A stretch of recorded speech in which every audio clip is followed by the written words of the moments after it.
이제 드보라라고 하는 한 여사 사사라고 하는 사사의 직분을 가지고 있는 드보라, 이분에 대해서 한번 생각을 하려고 합니다. 이제 모세가 죽고 그 다음에 지도자가 여호수아가 됐죠.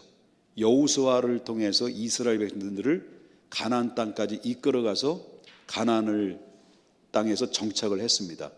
정착을 하는데 아까도 일부에 낮 예배 때도 말씀드렸습니다만은 430년 만에 나와서 11일이면 갈 수 있는 그 거리를 이 하나님께서 그들을 그 거리를 끌어내려서 다시 밑으로 내려와 가지고 광야에서 40년 동안 그들을 뱅뱅뱅뱅 돌려서 연단을 시켰다라고 하는 거예요.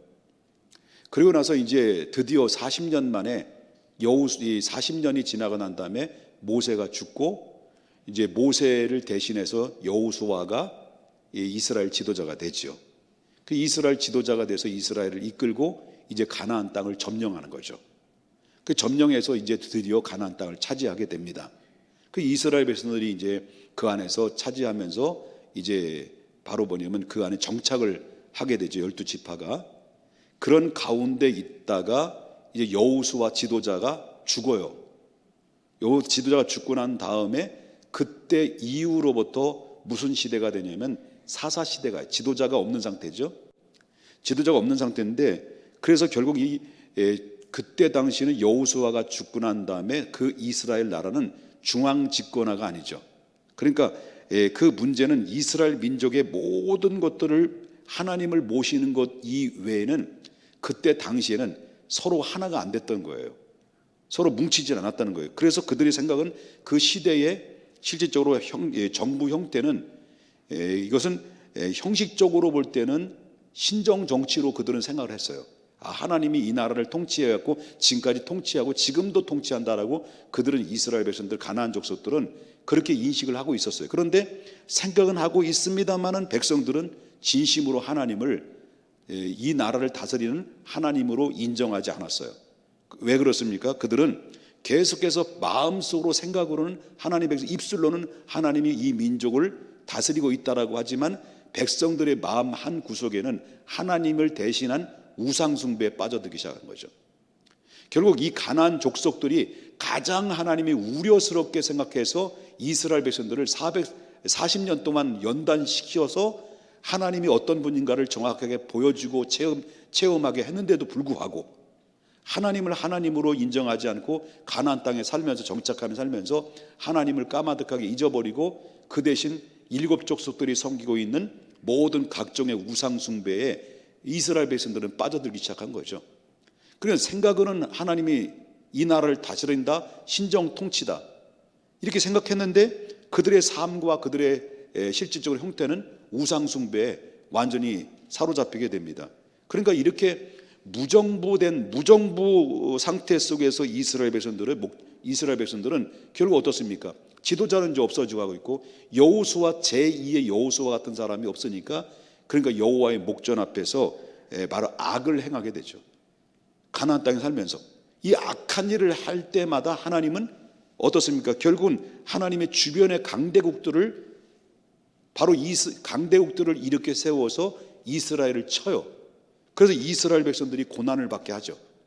그래서 그 고난을 받고 막 고통 속에 있을 때, 이스라엘 백성들이 고통 속에 있을 때 이스라엘 백성들이 자기의 잘못을 깨닫고 하나님 잘못됐어요, 살려주세요, 이 고난에서 벗어나게 해주세요라고 하나님 앞에 회개하고 돌이키면 하나님께서 또다시 이 지도자들을, 어떤 지도자들, 그때 내 사사들을 세워가지고 다시 일으켜가지고 결국 이 적군을 물리치는 그런 가운데서 하나님께 죄를 짓고 우상 숭배에 빠지면 하나님이 영락없이 강대국을 일으켜서 이스라엘에게 고난을 주고 고통을 안겨주시고, 잘못했다고 회개하고 하나님 앞에 돌아서면 또 하나님께서 지도자를 이스라엘 세워가지고 강대국을 물리치고 이스라엘을 바로 강하게 만드신 이런 역사를 계속 반복적인 역사를 이루었다라는 것을 보게 된다는 거죠. 그 당시에 이 사사들은 그때 당시에 이스라엘 정착을 하면서 이스라엘 백성들 정착을 하면서 그때 당시에 이 사사들에는 12명의 사사들이 나왔어요. 12명의 사사들이 나왔는데 그 중에 유일무이하게 12명의 사사 중에 유일무이하게 사사 한 사람인데 그 사람이 누구냐면 여자예요. 그 여자인데 여자인데 그 여자는 바로 뭐냐면 아미돗의 아내인 드보라라고 하는 그 여자가 등장이 됩니다. 그래서 오늘 본문에 12명의 역사상 가나안 땅에서 역사상 사사들이 지도자들이 나왔는데 12명 중에서 드보라라고 하는 여자 사사에 대해서 오늘 설교를 소개를 해주고 있다라고 하는 것이죠. 그런 드보라라고 하는 사람은 하나님께로부터 부름받았을 때는 이스라엘 백성들이 범죄로 인해서 그때 당시 어떤가 하면 최악의 상태였습니다. 최악의 상태인데 가나안 땅에 가나안 왕의 야빈이 그 야빈의 손에 의해서 몇 년 동안 이스라엘이 고난을 당하냐면 20년 동안 바로 심한 억압과 압박을 당하면서 고통을 당했어요. 공모를 바치고 지배를 당했단 말이에요. 그러니까 왜 그래서 20년 동안, 말이 20년이죠. 20년 동안 가나안 왕 야빈에게 20년 동안 그 나라가 짓밟힘을 당했다고 한다면 얼마나 고통스러웠을까요? 20년인데. 그럼 20년 동안 그 가나안 땅 야빈 왕으로부터 괴롭힘을 당했다라는 의미는 뭘까? 아까 서두에 소개했던 것처럼 이스라엘 백성들이 어떻게 살았다라는 거예요. 형편없이 살았다는 거예요.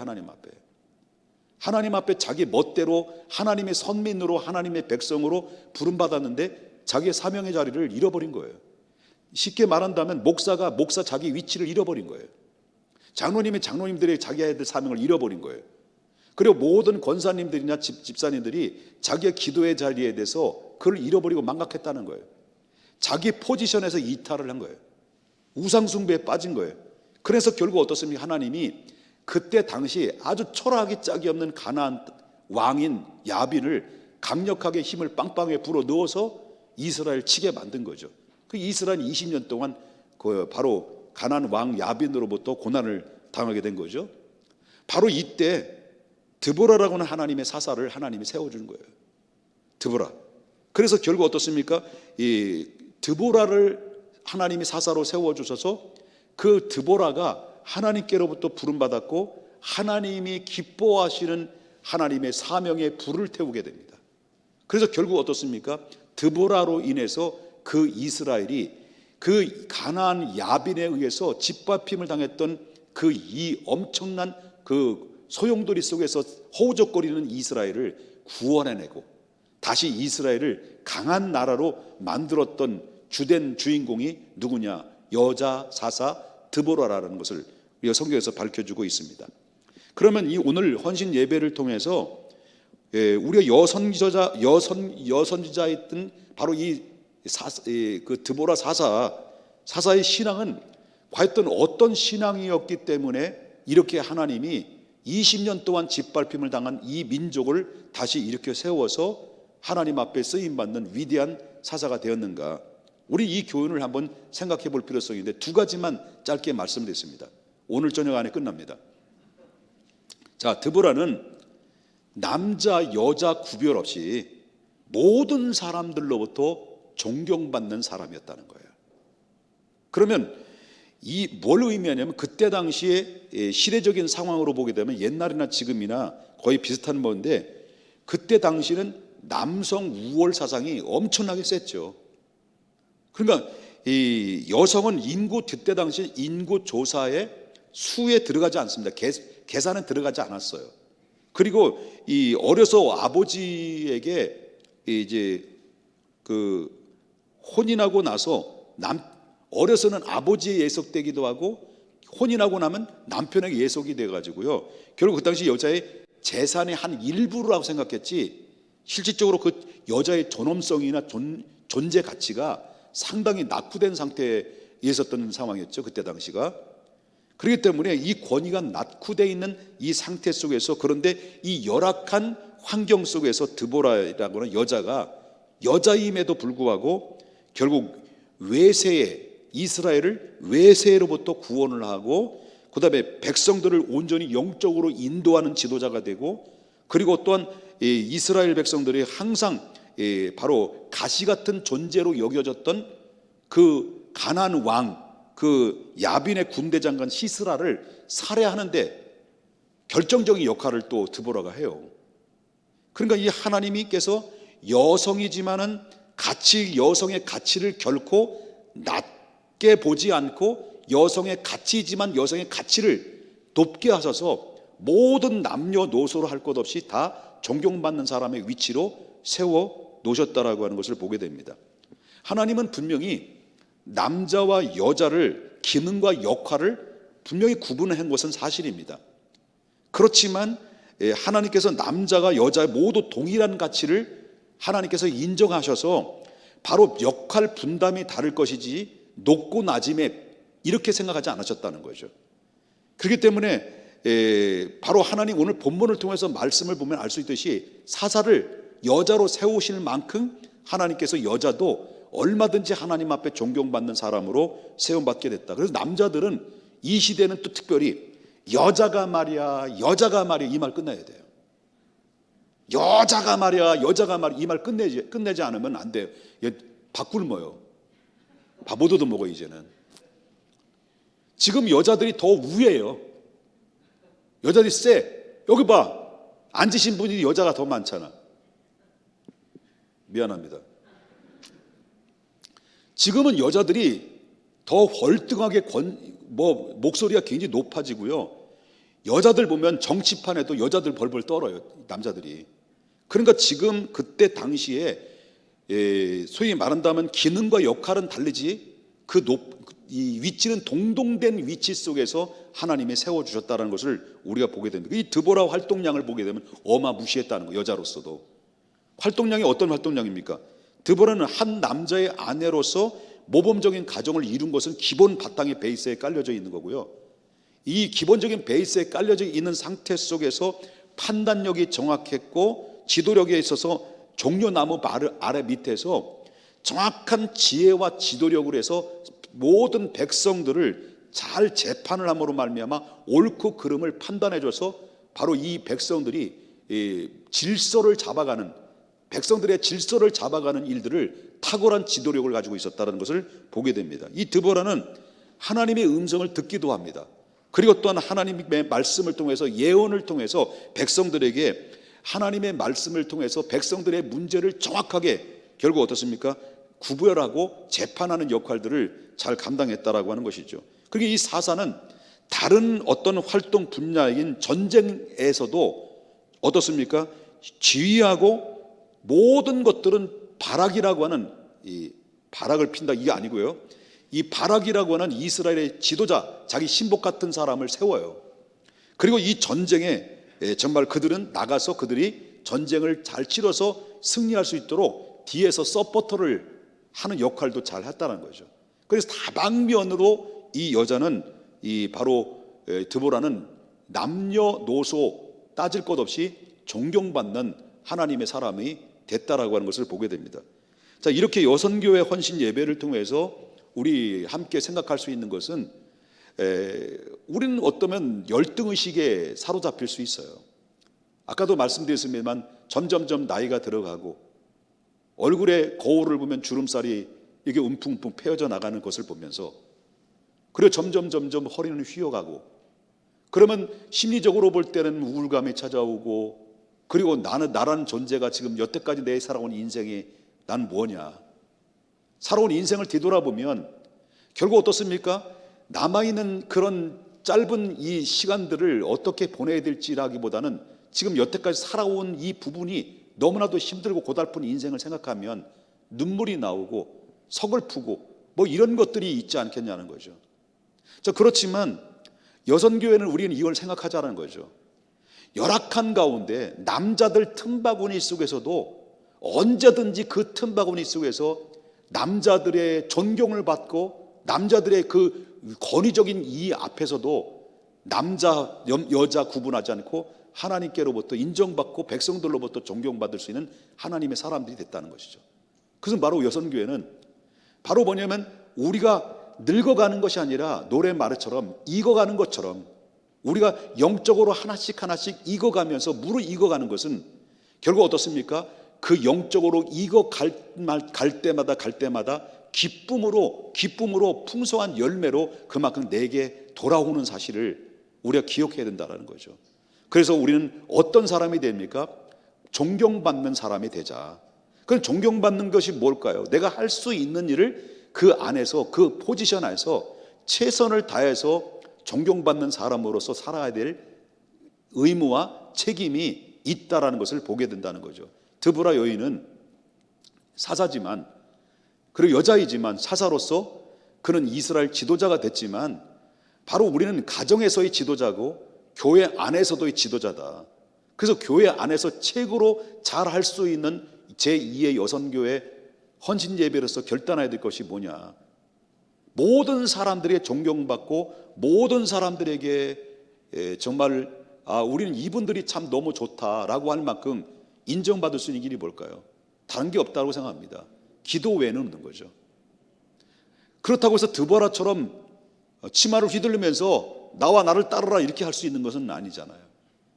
여기 뭐 성격이 다 여기 앞에 계신 분들은 수지부셔가지고 특성할 때도 그냥 막 이렇게 힘들어하시고 막 그러시는데, 실질적으로 그런데도 불구하고 하나님이 너무 아름답게, 하나님의 존귀하게 바라보시고 있는 이런 가운데서 있을 때 모든 사람들이 정말 존경받을 수 있고 사랑받을 수 있는 정말 포근함을 느낄 수 있을 만큼 우리 제2여선교회는 기도로서 어머니의 품이 되어 주셨으면 좋겠다는 거죠. 기도하는 어머니. 그리고 또한 모든 이 젊은이들에게 수고한다, 위로하며 내가 너를 격려한다, 참 그 집사님들이 있으므로, 우리 젊은 사람들이 있으므로 우리가 위로를 받는다, 말 한마디 한마디라도 하나님 앞에 또한 모든 젊은이들한테 힘과 용기의 메시지를 전해줄 때 사람들은 좋아하는 거죠. 그리고 엉덩이 두들겨주면서, 이건 성추행이 되나? 엉덩이를 툭 두들겨주면서, 그러면서 하나님 앞에 참 수고한다, 열심히 한다 이러면서, 그러면 열심히 그 젊은 사람들이 힘쓰고 애쓰는 그런 가운데 있을 때 정말 힘을 얻게 되고 용기를 얻게 되고 존경받는 여선교회가 될 수 있다는 것을 보게 된다는 거죠. 여러분, 기도하는 제2여선교회가 되길 바랍니다. 여기 다른 분들은 아멘을 많이 하는데 수지부셔서 아멘을 다 못하신 거죠? 내가 다 알아요. 다 알아요. 자, 그 다음에 여선교회에서 이제 이 사람이 어떻게 우리가 존경하고 어떻게 우리가 본을 받아야 되냐를 때, 드보라는 격려, 아까도 미리 다 얘기했네. 격려와 보조를 하는 역할을 했단 말이에요. 격려를 괜히 미리 얘기해가지고 성질이 급해서. 자, 가나안 족속, 그들 싸워야 될 때가 상황이 있었어요. 가나안 족속들과 싸워야 돼. 가나안 왕인 야빈과 그의 여태까지 쭉 계속해서 괴롭혀왔던 그 나라를 대적해서 그를 뛰어넘어야 될 그런 상황에 놓여 있었습니다. 드보라는 이 아비노함의 아들 바락을 불러옵니다. 이 문제를 해결하기 위해서. 지금 20년 동안 괴롭힘을 당한 우리 민족을 다시 일으켜 세워서 이 나라를 하나님의 강성국가로 만들려고 한다면 이래 안 된다. 그래서 이 아비노함의 아들 바락을 불러가지고 하나님의 뜻을 그에게 전해요. 시스라 군대를 결국 어떻습니까? 물리칠 것을 보낸다. 네가 알았죠. 군대를 이끌고 네가 가라. 이 바락은 이 드보라와 함께 가기를 요청하지만은 당시 이스라엘 철병거는 없고 그냥 녹슨 병기만 가득하게 채워졌지, 실질적으로 거기에 나가서 전쟁에 나가서 가나안 왕과 가나안 족속들과 싸우기에는 너무나도 역부족인 가운데 있었지요. 이 바락은 결국 어떻습니까? 그럼에도 불구하고 이 드보라는 걱정하지 마라. 이번에는 우리가 하나님 앞에 바로 서기만 하면, 우리가 하나님 앞에 기도만 하면, 우리 하나님 앞에 정직하게 경건하게 돌아오기만 하면, 하나님은 전쟁은 우리의 것인데, 여호와 것인데 하나님이 너와 할 것이다. 바락, 용기를 내라, 힘을 내라 라고 계속 그에게 용기를 주고 힘을 불어넣습니다.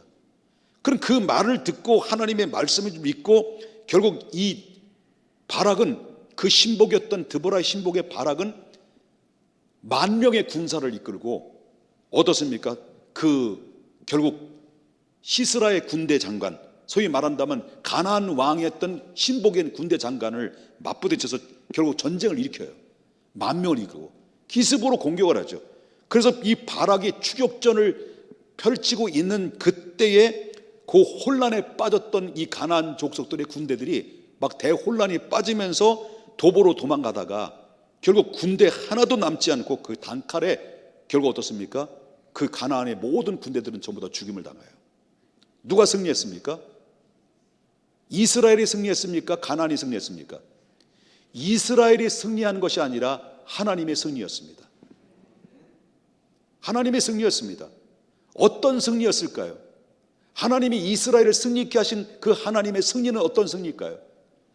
하나님은 전능하신 하나님, 하나님은 전능하신 하나님을 믿는 그 믿음을 보시고, 하나님은 그 믿음을 보시고 하나님은 그들과 함께 대신 싸워주신 거예요. 마찬가지입니다.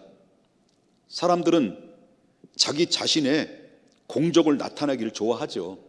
자기 이름 내세우는 걸 좋아하잖아요.